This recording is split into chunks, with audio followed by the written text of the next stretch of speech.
Welcome to this video, in which I will continue to demolish the factual statements and sometimes musical statements regarding music of Mr. Edwards, the most famous programmer by now, thanks to YouTube and other media. I would like to start by thanking him for recognizing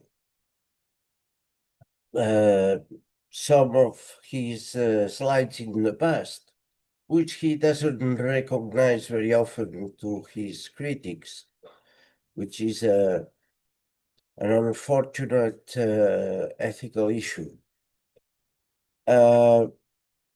When you present the 10 best John McLaughlin albums, and someone calls attention on the fact that My Goes Beyond is not there. It would be nice that those that respond, claiming that this is an essential album in his career, would needed to be in that list. This is the case for me. I think I liked it. It was the first McLaughlin album that I heard, and since then I've been listening to him forever. However, he's the responsible for me to stopping to play guitar for a few years. So amazing and different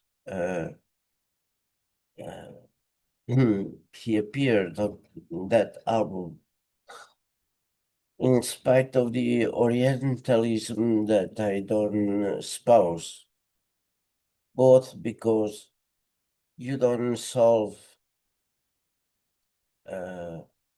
major collective problems with individual philosophies or precepts, and second, because I had a bad feeling about the relationship between Chimnoy was his name, and Santana and McLaughlin. And time gave me, supported that premonition that I had. Bottom line, and you should recognize those that point to his I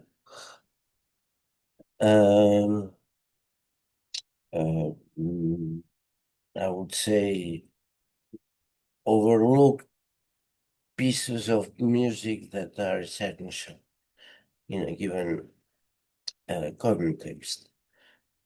The song Follow Your Heart in that record, if I'm correct, from Joe Harrell, made such a huge impact on me that I almost got it from the record, if not exactly how it's supposed to be done, but close enough. And I spent a lot of time trying to do that. And of course, the first Porcupine had. I like Jeff Beck, but Wired, for example, the famous Lead Boots, to me comes directly from McLaughlin. And it's not even because he has his band, from the Mahavishnu Orchestra, but the way he plays even. And John McLaughlin had a huge influence. In fact, it seemed like all jazz rock guitar players were looking at him as a model, not even realizing that the most obvious part, I would say, Larry Coryell, the most obvious Jack rock fusion was that of bebop with blues rock, and we had to wait until Fat Time by Miles Davis with Mike Stern to listen to something of that caliber. And we were Miles, which I would say rock, blues, bebop, and Hendrix meet together. I've heard Mike Stern playing Who Knows by Jimi Hendrix. It's one of the great shows I've seen in the 55 bar, which I remember was the first weekend I came to America to work. That's what I did. And also, the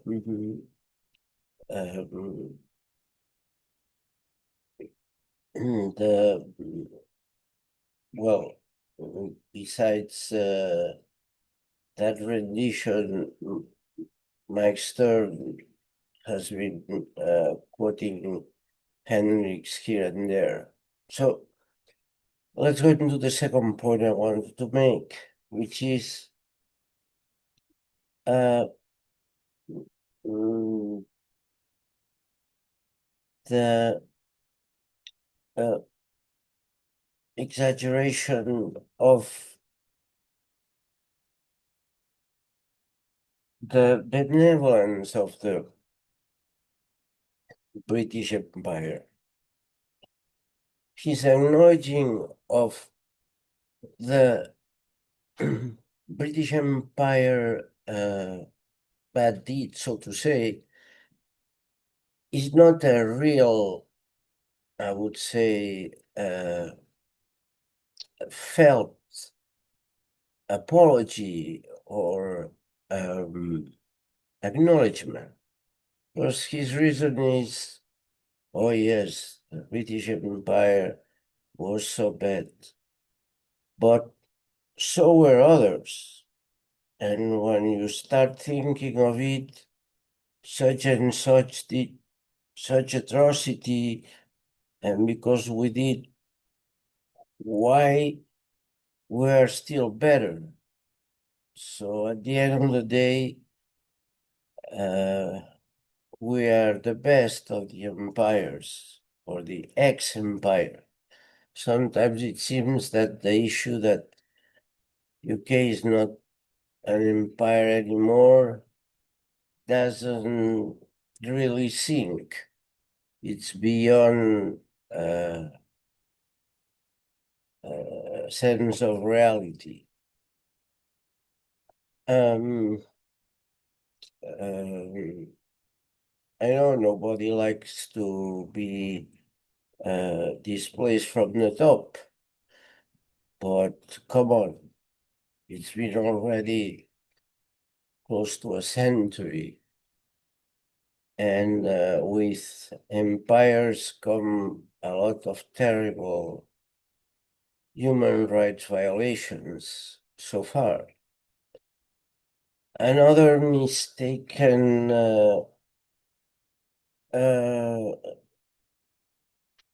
statement of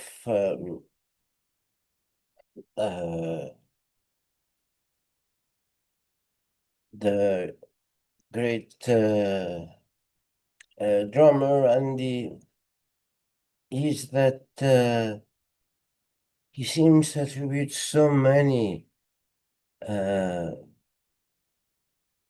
social advances in, for example, in democracy, tolerance to Britain, that it's a little bit hilarious.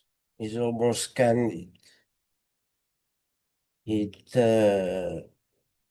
comes from an honest and very desirable love for one's country, but that doesn't mean that we should ignore what our ancestors did to other peoples in the world, or that there are other peoples in the world that have produced advances at the same time, even earlier than our own peoples.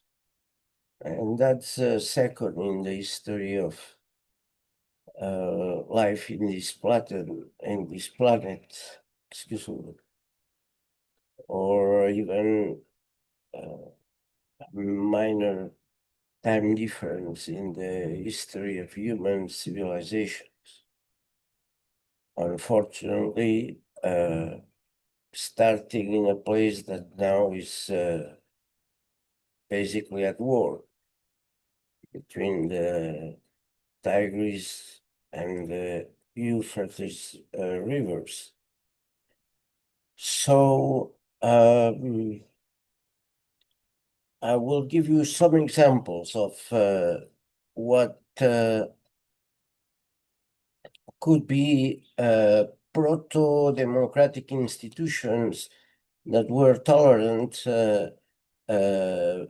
way, at least before the institutions of Britain that are favored by Brock Andy, and that just signal the diversity of cultures that existed before the English Empire.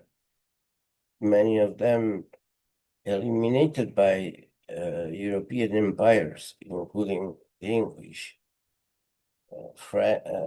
Spain, in particular, the first to arrive and pillage the Americans, followed by the Portuguese, the British, the French, the Dutch, and so on.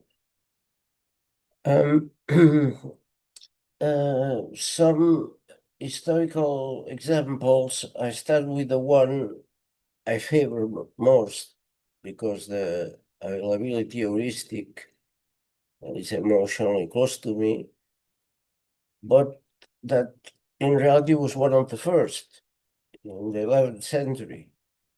The institution was called Conseil de Seine. It was a pioneering municipal council established in the mid of the 13th century by the King James I, and was composed of 100 citizens who advised the legal, the legislative, and the executive powers in Barcelona.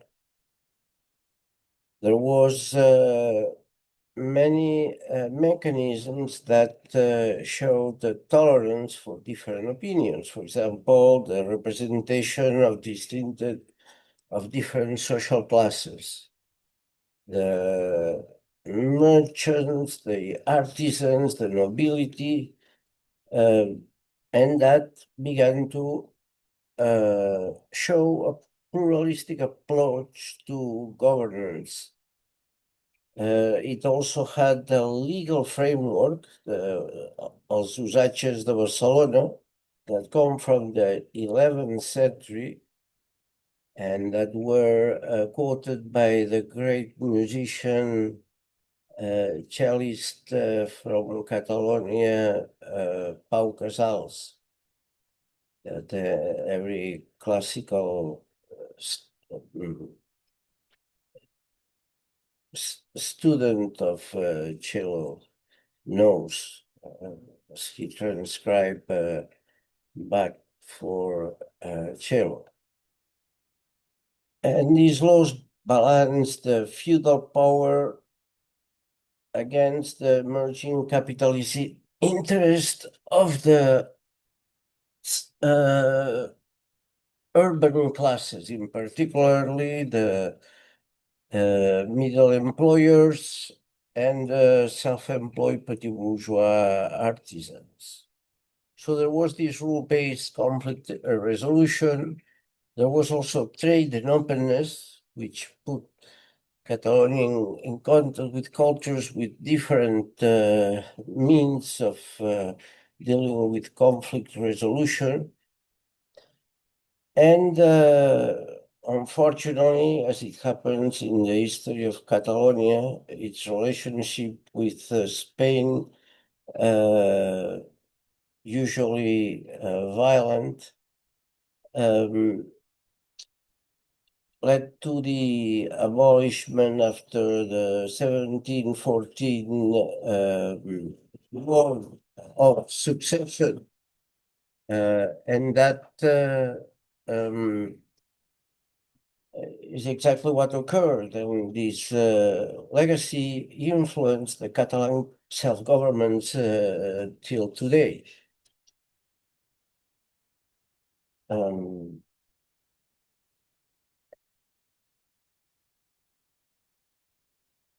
So we have also the classical Athens, the 5th and 4th centuries before the Christian era, with democratic institutions, the Athenian ecclesia and the bull council, which allowed male, but not women and slaves, to participate in this form of democracy.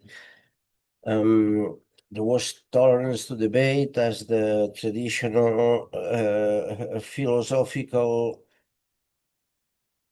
school, specifically that of the sophists, which are all based on arguments,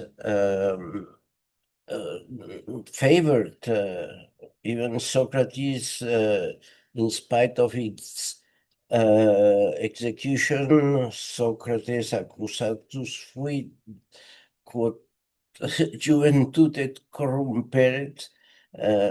I'm not sure if I remember my Latin. Promoted this course and laying the groundwork for the what we call now intellectual pluralism. So we also have, of course, the case of Republican Rome before its emperors. So that had a mixed governance between the plebeians and the Senate and the Tribune that correspond to the interest of the patricians and the plebeians, which was less democratic than for men in Athens, but also had some level of legal tolerance. The lex Hortensia of 3rd century before the Christian era that granted plebeians equal legislative power, institutionalizing compromise. This has been studied by Saint-Croix, for example, extensively. And I would remember that Julius Caesar was the first populist in my memory, because although he betrayed the republic by trying to be an emperor, his ideology was one to improve the lot of the plebeians. Then we have, and here is where Andy should pay more attention and go read more or listen very many times, the case of the Islamic caliphates between the 700s or the 8th century and the 13th century. They were defeated Poitiers in France, but they controlled the lower part of Spain. They had the southern part of Spain. I think it was defeating Charles Martel in 711. Don't quote me on that, I may be mistaken. But what I know is that they had Dhimmi rule under the Muslim Caliphate, where Jews and Christians tolerated and were protected and as minorities, and had a few restrictions only. Cordoba was a capital of pluralism in Al-Andalus, the name of that caliphate, where the interfaith dialogue flourished among Muslims, Christians, and Jews, with a lot of scholarly exchange. So it seems that historically, in this aspect, we've gone backwards. Next, we have the Renaissance or pre-Renaissance Italian city-states, such as Florence or Venice. The Venetian Great Council was a quasi-democratic body of nobles that managed trade conflicts through negotiated tolerance. And the Florentine guilds, from which yours truly comes in a branch of my family, were merchant guilds that influence governance, requiring pragmatic tolerance among rival factions. Then, although I'm married into it, is my favorite example, and the place where I'm living now was occupied by the indigenous confederacies, which were pre-colonial Americas, pre-Columbus. The Iroquois Confederacy was, and that's amazing, a participatory democracy with consensus-based decision-making among tribes. That to me is a superior form of democracy. Actually, Marx was studying that at the end of his life. And it's also an ideal of many anarchist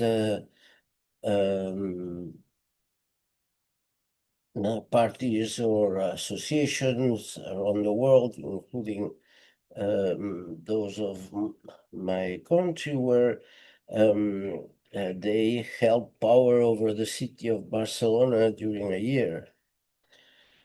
Well, they were defeated by the fascists after, and their history is narrated with passion in George Orwell's uh, impressive homage to Catalonia. So this early and uh,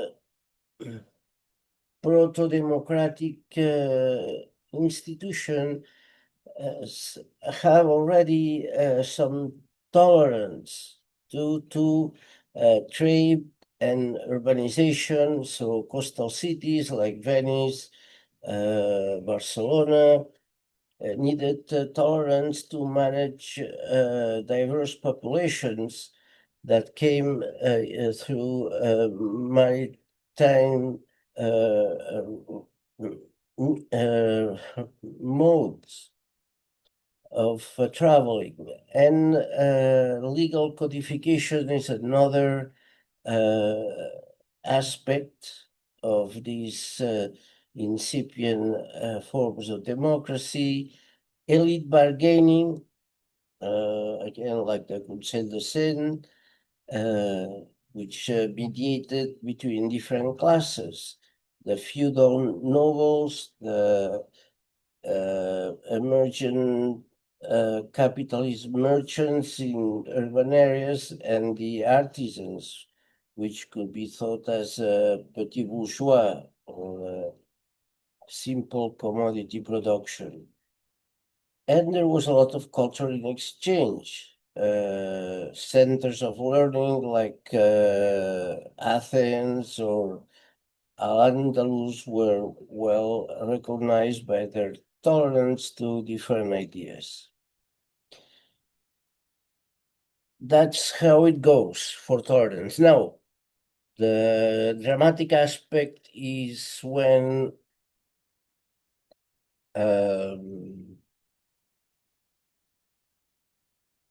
Andy claims that slavery,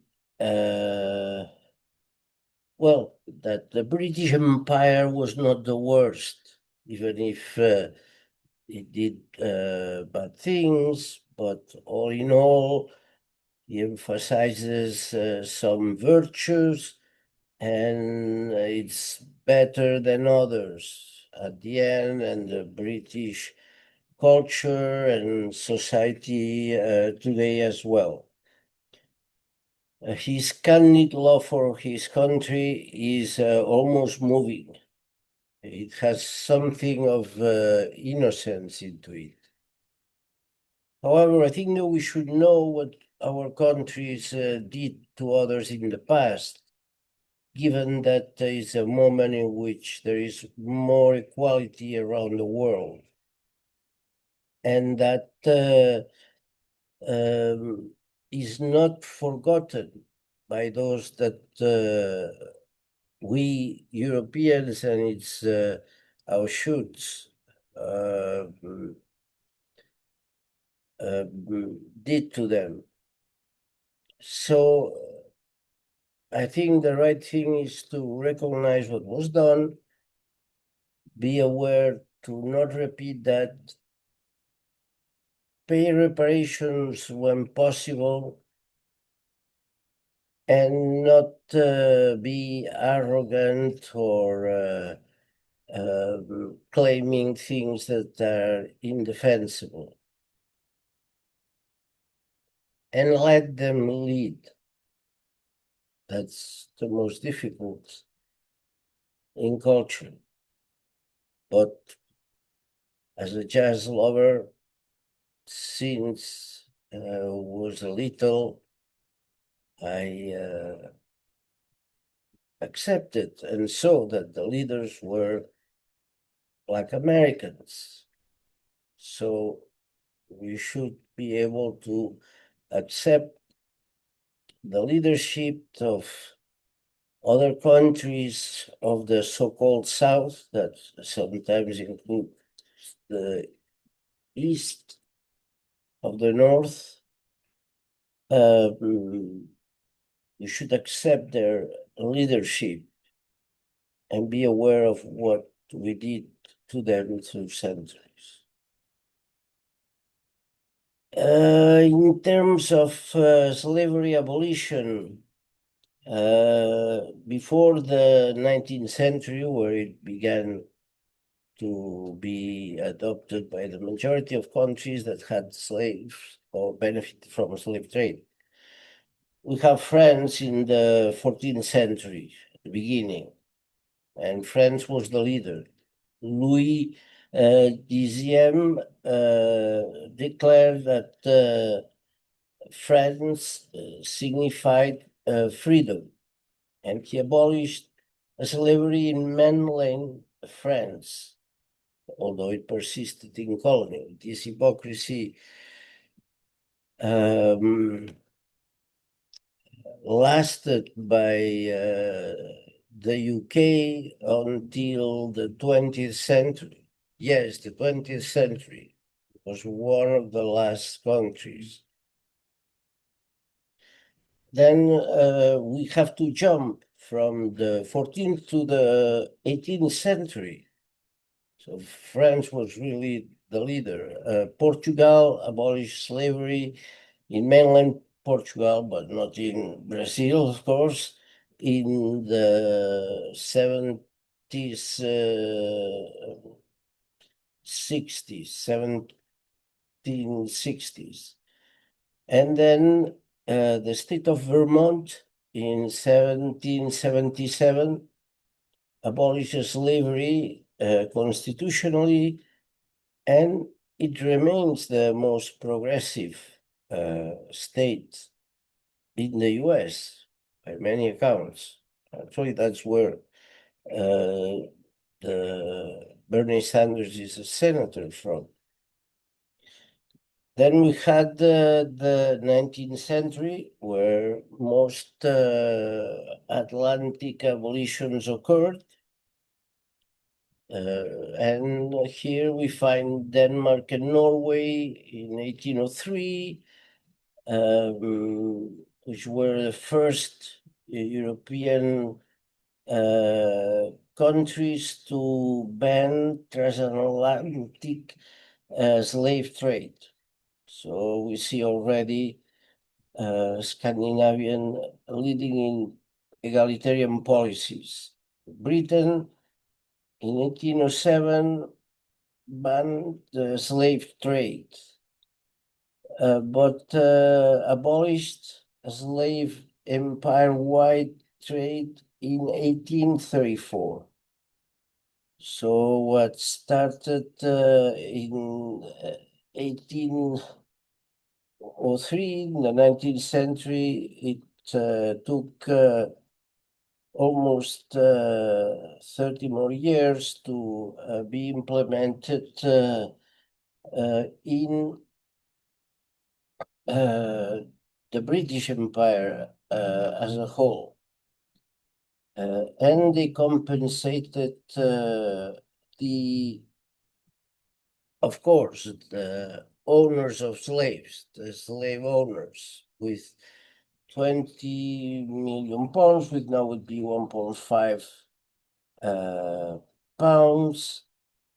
And France, in the revolutionary year of 1848, during the Second Republic, abolished slavery in all colonies. So, in principle, France, in spite of being the first in the 1300s, abolished slavery in all colonies in 1848 after Britain, but we'll see that Britain tolerated still slave trade until 1901. So after France, we have United States in 1865, the 13th Amendment of the Constitution, and we know that what happened after the chattel slavery, the Reconstruction, and really until today, it has been transformed. It's not slavery, but it's other forms of segregation, discrimination. Well, I won't get into that, but it's part of the still political debate and movements today. And in Brazil, it was in 1888, very close to the 20th century. And talking about the 20th century, Saudi Arabia, under international pressure, eliminated the slavery in 1962. It's unbelievable. Mauritania in 1981, just 40 years ago, a little bit more. And Britain had this dual role of abolition at home and complicity abroad, a kind of hypocrisy of the political kind. After the abolition at home of 1807, there were problems in enforcement.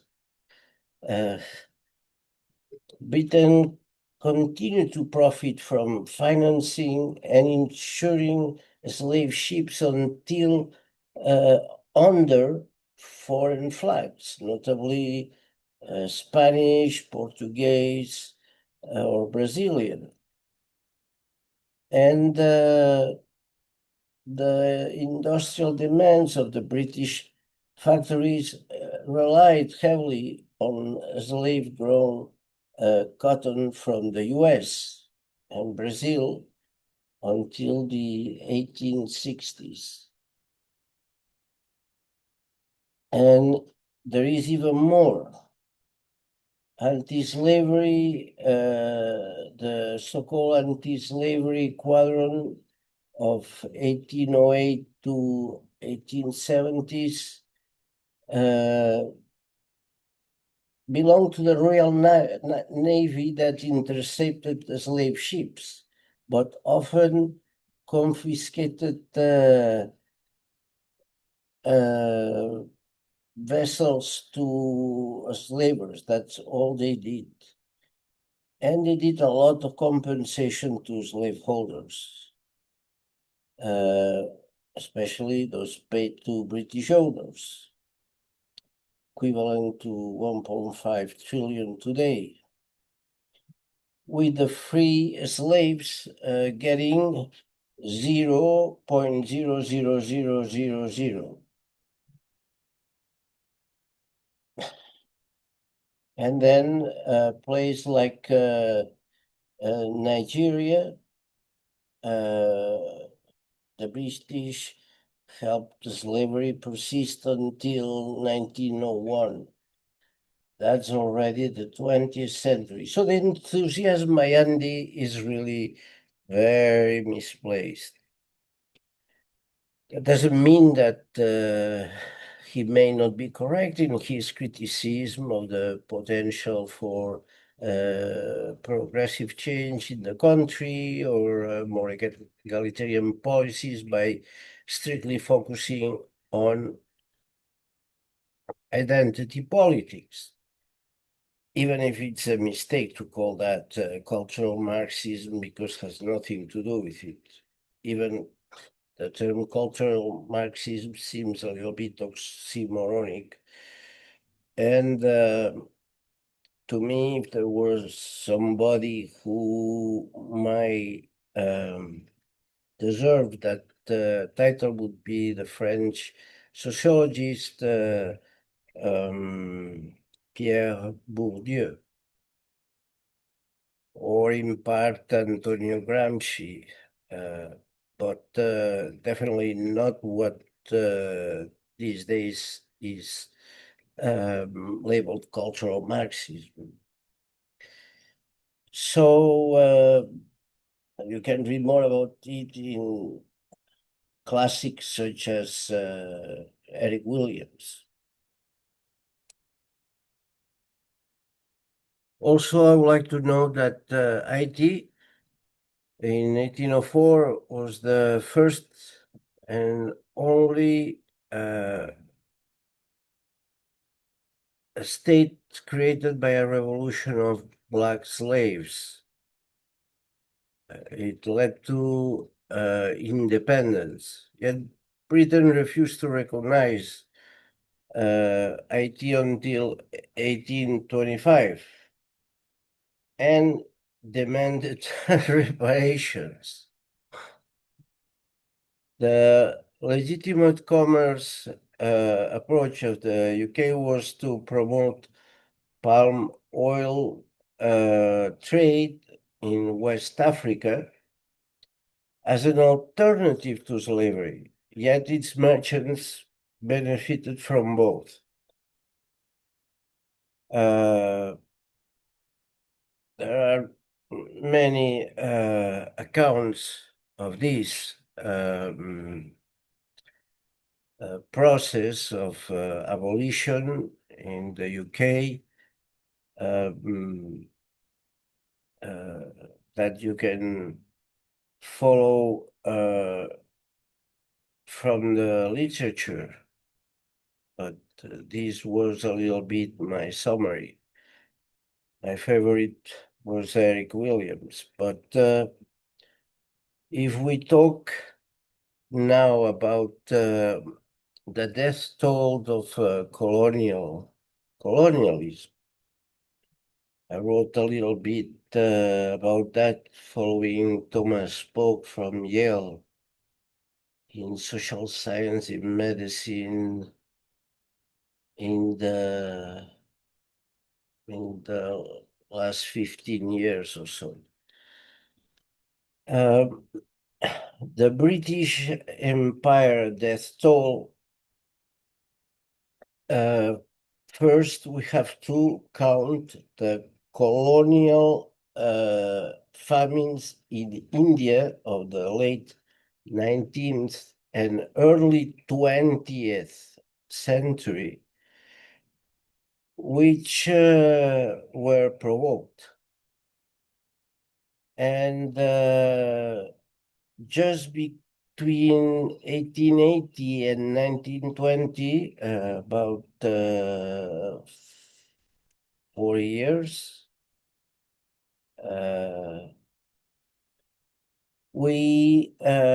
there has been computed an excess between 100 and 165 million deaths.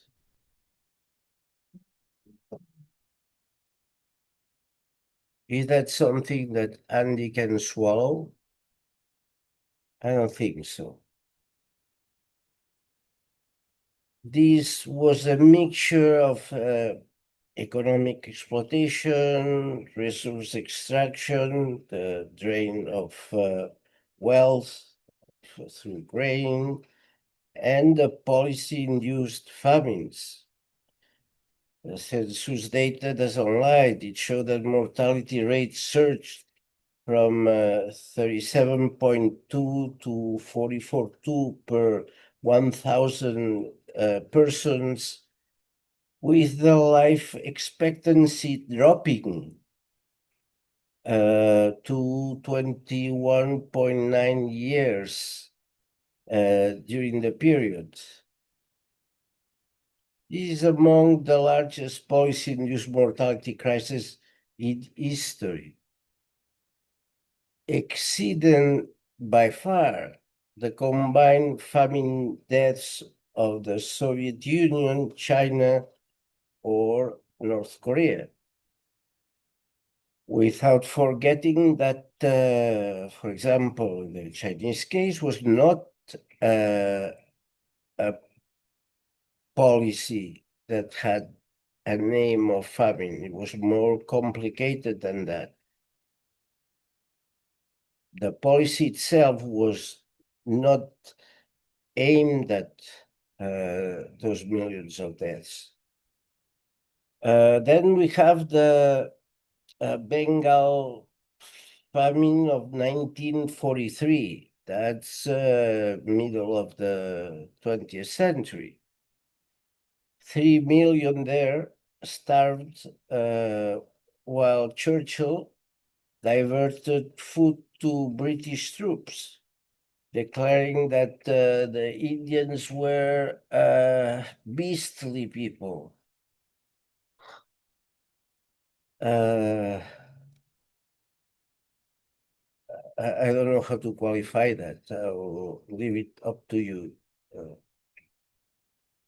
And we know also how Churchill behaved in the Middle East with mustard gas, for example.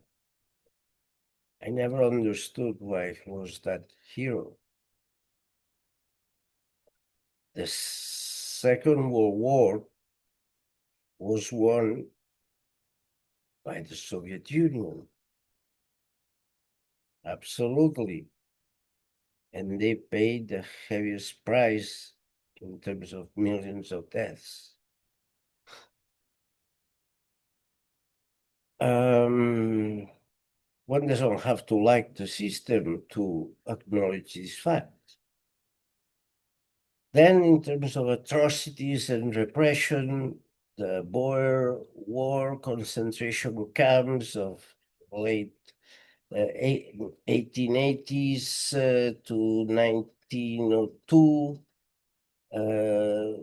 30,000 Boer deaths, and unknown number of thousands and thousands of Black Africans in those camps designed for scorched earth type of warfare.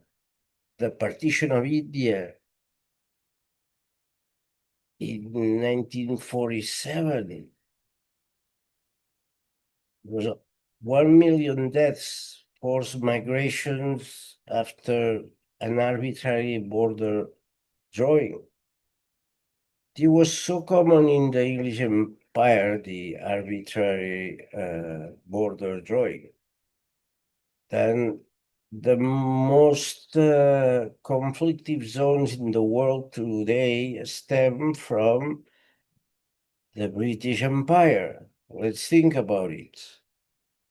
Ukraine, the Crimean War, what was that? Or Palmerston, right? The fear of Russia and wanting to conquer Russia comes from this type of border dispute that was initiated by the UK, or at least fundamental to the conflict. And we find ourselves today with the same conflict again. The Middle East, the region that today is known as Palestine, was promised to three different peoples. To the Arabs, I think that Lawrence of Arabia took the side of Arabs. Apologies if I'm wrong.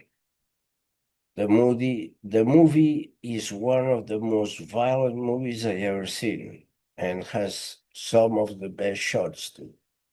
Like when Omar Sharif's come riding a horse slowly as a point in the middle of the desert. That's one of the best shots. David Lean was a master. That was the period of Technicolor. But what has a violent, and I don't know if that has to do with war culture or British culture, maybe generic to war, when he talks about the excitement of murder in the battle. it's scarier than any visualization by, say, the Gladiator, Ridley Scott. Anyway, going back to the partition of India is another area of conflict between China and India, and also was drawn by some British official in London who never been in the area. The partition of India war, Bangladesh, Pakistan, 1 million deaths. That was also built on the banks of the British Empire. And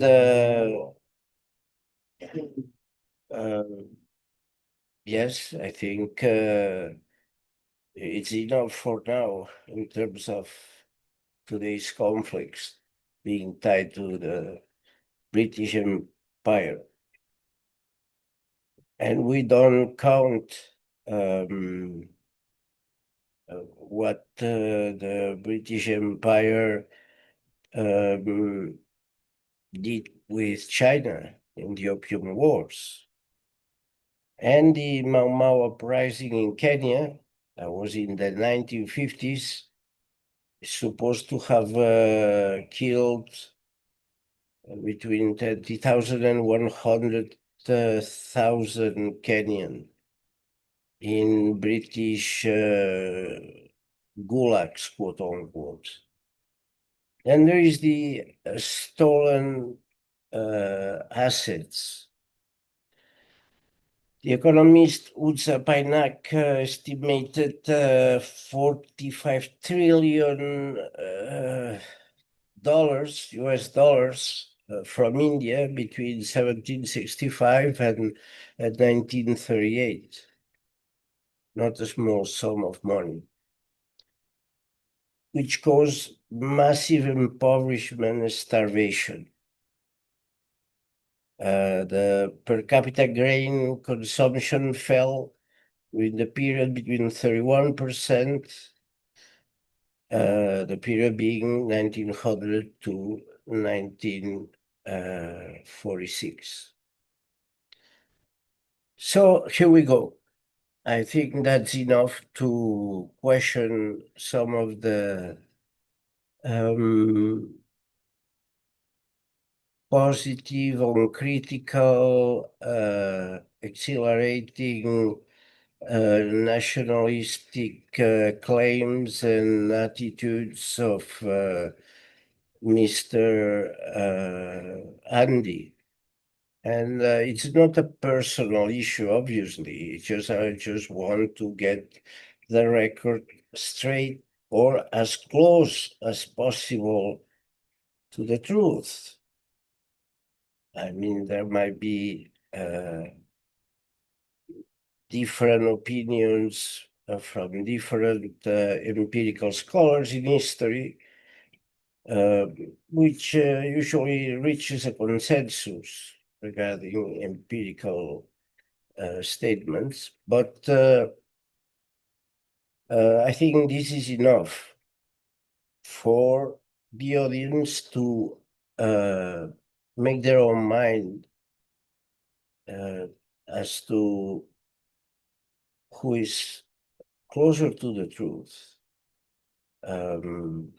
Nationalist Andy or this skeptical Catalan North American. So here you go. Thanks for listening.